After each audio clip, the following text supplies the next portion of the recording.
Now, you're listening to Midweek Voices, and you always know when Christmas is coming because the lights go on, the shopping gets more intense, and of course we get the Irish Dresser and Folklore calendar. It comes out for the last number of years. Michael Fortune is behind this one. And Michael, this is the 2023 edition. How many have you produced up to now? This is the third one, Dan. So it was we started off just by during the whole COVID lockdown thing with the first one, and it went really, really well. And last year again was the same. And again, talking to yourself here, helping promote it. And again, so I said, I'm going to do a third one. So it's the same format again. It's dressers from all over Ireland. Loads from County Wexford, a good proportion from County Wexford.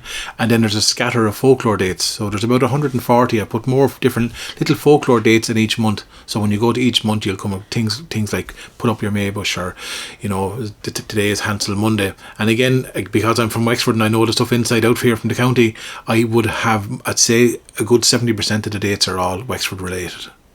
Now, it's an extraordinary project, and when you introduced it first, I think you had a few local dressers, and a lot of people didn't know what a dresser was, and some of the older people had forgotten that they existed, and you discovered that it took off. Huge interest in it from day one. Yeah, I seem to it resonated with people for some reason, and it resonated, I found it, with men in particular. I was surprised at that, because I thought when I was going on this journey back in 2015 that would be more so women, because the dresser was the woman's, the kitchen, was everything in the kitchen. But what seems to have happened, obviously you'll find dressers in people's homes, and the women and female members will have connections to them. But I'm finding more and more that there were actually men who would keep the dressers up that may be related to their own mother or their own grandmother or their own an old aunt, and they kind of kept them up because I suppose they were connecting with history. And even in this year's calendar, the 2023 calendar, when you're going through it, you'll see a lot of men again with these dressers and talking about what they meant to them and where they got them from. And yeah, so I suppose it's great in some ways that by me doing this project, it's just offered a chance for people to just stop and to look at something slightly different, look at that domestic space, look at their home, look at their homes as museums. And obviously the dresser was one of those kind of iconic parts of furniture, piece of furniture in people's homes and in people's lives. But the dresser was extraordinary because it was the flagship of the home. Also, from reading your information there, some of them were actually made by maybe the man of the house, if he was fairly handy with timber work, and a lot of them then were presented as wedding presents. And back in the days when a wedding present was a valuable working part of the house. Absolutely, yeah. And when you think back of our lives, I was only talking to two women yesterday, and we're just talking about even the changes within Christmas. How the meal, they were talking about having three staples, a bit of goose, maybe a bit of turnip, and a bit of potato. And it's just, I suppose, back to the changes that we had. The dresser was the most important piece of furniture in the kitchen and in the house, especially for the woman. Everything was around this dresser. And as you said, a lot of them, I found out over the research, was a lot of dressers were made by men as wedding presents. And there was a kind of period I kind of noticed, I suppose late 1800s to about 1940-50, where that was a very common trait that a man, or if the man couldn't do it, he'd get someone else to do it, to make the dresser for the wife. One of the dressers, I couldn't believe it, and it was up in Meath, and it was with a family up there, and there were the families that were moved over from the Connemara families over to Meath back in the 1930s and the 1940s and 50s. And this man actually had a photograph of him standing beside his dresser that he made for his wife. He made one for his own daughter, and his own father made one for his wife. So there's a whole long line of wedding present dressers within the family. That was the thing when you were getting married. That's what I'm going to give you. I'm going to give you a dresser. Now, the dresser generally had the finest of crockery and china. Would those have been wedding presents? Absolutely, yeah. There a lot. I kind of find that you'll go in, and when you ask someone, say, what's on the dresser at all? They'll spot things like maybe they had for their own children, a little egg cup, a little Bosco egg cup, or whatever it could be. But then they'll go, oh yeah, if they're older themselves, they'll go, that was my wedding present. Or in most cases now I'm finding people say that's my mother and father's wedding present. And they got that for the wedding present. Exactly that. You'll see sets of Arklow, you'll see sets of Carrigaline, you'll see sets of willow pattern. But Arklow in particular was always a good one, I suppose. We're so, being here in Wexford, that connection to Arklow pottery was always there. But absolutely, when you're standing in front of a dresser, there's nothing as magical as people kind of just taking you on a tour. Again, it's like going to a gallery or going to an exhibition and people bringing you on a tour of the different objects in the exhibition case. And they're lovely because in some ways you're just giving them the time to reflect on them and to talk about those things that they wouldn't normally have a chance to talk about. Like one dresser we're just looking at there now, actually, and that's the thing as well, Dan. Like I started this journey in 2015 on this particular project, and there's one woman here just outside New Ross, a woman called Jo Ryan. She's on the Kilkenny side of it, and Joe passed away only this year. But I that's one thing I kind of I'd go back to look at my old photographs, and then I said, "God, there's a great photograph. I'll use that for this year's calendar." And then I make contact with the family, and then I learn of the news. I say, "God, that Joe passed away," but she, so in some ways I kind of use this as well as a way to kind of, I suppose, to I just pay a little bit of respect for that person, and and it was lovely, and that interaction we had that time when we did meet. So it's a lovely project. It's a lovely project for that as well, because it's more than just the photographs and the history, and sometimes it's about those personal relationships you build up with the person, and also what it means to that family. And I know that family down in South Kilkenny are grateful to have that photograph now, and I'm grateful to have that little recording I made with Joe that time as well. So would I be correct in thinking now that a lot of the stuff that was on the dresser stayed on the dresser? You had to be very special before a cup or a plate or something was taken down. There was the sort of domestic everyday items for the tea and the coffee and whatever, but on the dresser that was special stuff. Funny now, a bit of a display. Completely display. Yeah, if you look at here now, we're looking at Bridget Buckley's dresser up here up in Killan. Again, that photograph was taken a couple of years ago, because I had hundreds of photographs, too many in some ways. So that's why I have to tin them out. But absolutely, a woman described it to me once. She said it's like I don't know what I'm allowed to say this to you, Dan, but she said the dresser, woman up in Askamore said to me, it's like a man's diddy. She says to me, she says it's a all form but no function. That's all ornamentation but no function. And she was right. You look at that photograph of Bridget Buckley's, it's absolutely gorgeous. There's not a mug out of place. One thing actually that a lot of the women actually will talk to me about, they always said, usually once every month, on a Saturday evening, they were always given the job to go out and clean the dresser and wash and dust every mug and cup on it. And I remember I heard that yesterday when I was in Tipperary, and I remember that woman from Askamore tell me the same. That was one of the jobs she always hated, was to do it.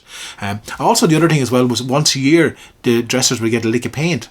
And that's the other thing as well that I love. I love when you go in and you see the dressers. I actually prefer them with the paint on them myself, just personally, because they're you'll have different colour, whatever colour the kitchen was back in 1982, that yellow would be on it, or that blue would be on it from 1970, or that green, or that, she'll have real gaudy colours. But that's what's lovely about it as well. Yeah, we're looking at Bridget Buckley's dresser here now, and she's in the month of October. Now, what's obvious about Bridget's dresser is that it was made for that corner. It's in a little corner and it fits in there snugly. So obviously it was made especially for that area of the house. Absolutely, and down to a centimetre. If you can see the photo, looking at the photograph here, they were made in the kitchens, on the floor, lifted in, put in place, and that's why some of the old dressers they'll never leave the kitchen physically, because you'd have to actually cut them to cut the top off and to take them out. It's very rare to get a dresser that was made in two parts. You will find the odd one, but most of the dressers were made in that kitchen, exactly like Bridget's, right? The exact same. Another one here we're looking at here. There's two lovely ones from Ballin actually this year, which is not too far. It's just literally across the border into Bunclody, and two relations, the O'Neills. One dresser, Dan, dated 1843. 1843 the dresser, and it's still in the original place where it was made in 1843. And down the road, the other the man's relation John has a similar dresser. But just to be able to go back in and see the dresser in the kitchen that was made 100 and so many years ago. So a couple of years ago then you decided to explore the dresser, and then you discovered there was hundreds of them all over the country, and you got all these calls to come and see them and have a look at them. And I think you were telling me last year when you were on the programme that you can tell, say, a Tipperary dresser from a Wexford dresser or a Cork dresser. Oh, completely, yeah. It's a bit of a sad pastime on my behalf, but you can honestly. I was in Tipperary yesterday, and I could see these Tipperary features. You'll spot, like, I know out the road here, we're out in Ballindagan where I live.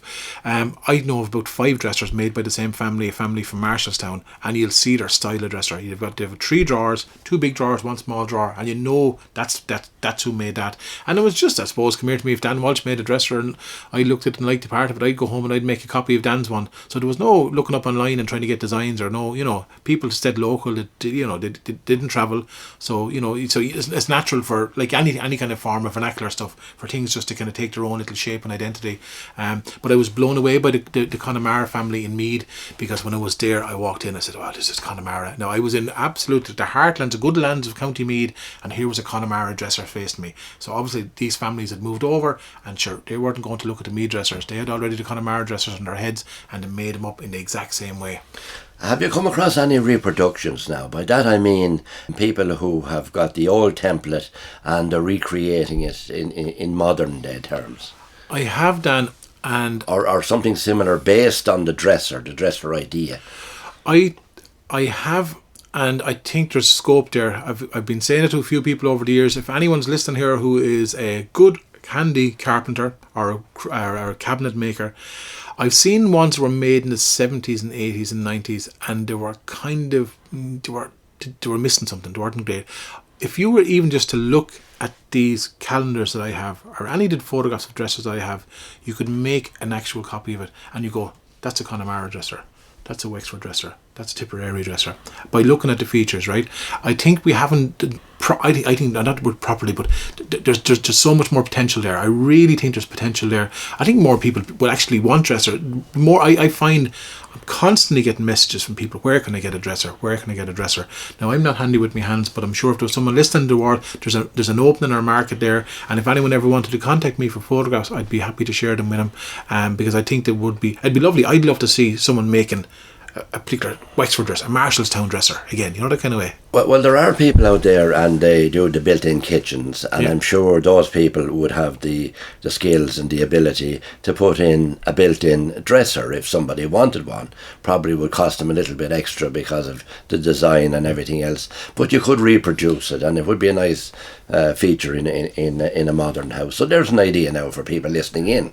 Absolutely, yeah, and don't ever be afraid to contact me, because I think it's a great idea and I'd love to see it, and I think there's a market there. Absolutely, it'd be lovely to see it. Were they always called dressers, or were they called something else? Now, that's a funny one, because I'd noticed What does the word dresser, what does it mean? It's from the French. No, my French now, I'm going to give up on this one now, right? But it sounds something like dresser in a French accent, right? I've seen that they were all over France, right? And they'll have their own little regional designs, and they would have come in through England and in through Wales and then in through Ireland. Now, it's funny when you go look at the school's folklore scheme, for example, and type in dresser, they were very, very, very strong. I don't know, they must have come in on the south coast first, down around Cork and Kerry, Tipperary. That's a huge concentration, and then you get into Waterford, Wexford, and then you go obviously up the rest of the country. I don't know when. I'm not an expert in that. I must go look into that when they came in. But I'm guessing it's definitely 1700s for sure. They were commonplace right through the 1800s. Patrick Kennedy, the man out from, which you know very well because you republished his book, The Banks of the Borough and the Legends of Mount Leinster.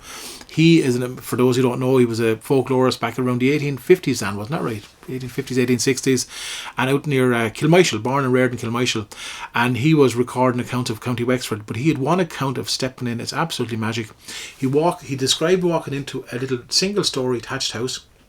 He walked in the door, and the spy hole, any of your listeners, the older listeners will know where there was a little spy hole, little glass thing where the fanners was, and he said, take a left, and I said, in on your right then, he said, you'll have the open fire going up to the chimney with the crane beside it, and exactly 8 foot over from the fire, you'll have a partition wall, and there'll be 2 rooms left and right of that partition wall, and on that partition wall would always be the dresser. And he described that down to a T. And I was in a house in Owlert, and a house up north in Wexford there over the years, and I walked in Kennedy's footsteps. I walked in, it was identical. Exactly. Stepped it out 8 foot across. Well, when I was growing up, we had a dresser at home, and everybody else had a dresser. I think it was in your house as well, and we knew what they were, and they were always called dressers. Yeah. But anyway, look at it's a fantastic calendar. It does a great job. It's one of the big success stories. The last thing you think would be of interest in the modern 21st century, or whenever it is, would be the old dresser from centuries back, but there you are, and it's a feature on the calendar, and it's part of Christmas. And he was recording accounts of County Wexford, but he had one account of stepping in. It's absolutely magic. He described walking into a little single story attached house. He walked in the door, and the spy hole, any of your listeners, the older listeners will know where there was a little spy hole, little glass thing where the fanners was. And he said, take a left. And I said, in on your right then, he said, you'll have the open fire going up to the chimney with the crane beside it. And exactly 8 foot over from the fire, you'll have a partition wall, and there'll be 2 rooms left and right of that partition wall. And on that partition wall would always be the dresser. And he described that down to a T. And I was in a house in Owlert and a house up north in Wexford there over the years. And I walked in Kennedy's footsteps. I walked in, it was identical. Exactly. Stepped out 8 foot across. Well, when I was growing up, we had a dresser at home, and everybody else had a dresser. I think it was in your house as well, and we knew what they were, and they were always called dressers. Yeah. Well, now, for the last 10 minutes, people have been saying, when is that fella going to say, where can we get the 2023 Irish Dresser and Folklore calendar? Grand, but I should get better at my own job. But come here, do you over the last couple of years I would be using online, so I'm going to tell you online first, then I'm going to tell you locally. So online, Dan, it's the website. It's called the dresserproject.ie or folklore.ie. So it's the dresserproject.ie or folklore.ie. They're €15, and that includes postage to anywhere in Ireland for the month of November, and also it'll be going to December. And then locally, if you want to get your hands on them, Eason's in Gorey, in Escarty, Wexford, the Book Centre in Wexford, Hub 16 in New Ross, Steamers and also Sugar and Spice in Bunclody, and also the Trading Post out in Owlert on the main road, Owlert Road. I don't think I'm missing anyone else, and if not, you can get them directly from me. And if you want to give me a ring, and my mobile, it's 087 647 0247. That's 087 647 0247, and give me a shout, and I can arrange whatever, get them onto you as well. So don't be stuck, and you'll find me somewhere. You'll find me online or in person somewhere around Wexford. It's a fantastic calendar. It does a great job. It's one of the big success stories. The last thing you think would be of interest in the modern 21st century, or whenever it is, would be the old dresser from centuries back, but there you are, and it's a feature on the calendar, and it's part of Christmas. Brilliant, absolutely. And thanks a million, Dan, for helping me out and supporting me over the last couple of years of this. Well, great to talk to you, Michael, and good luck and happy Christmas. Same to you.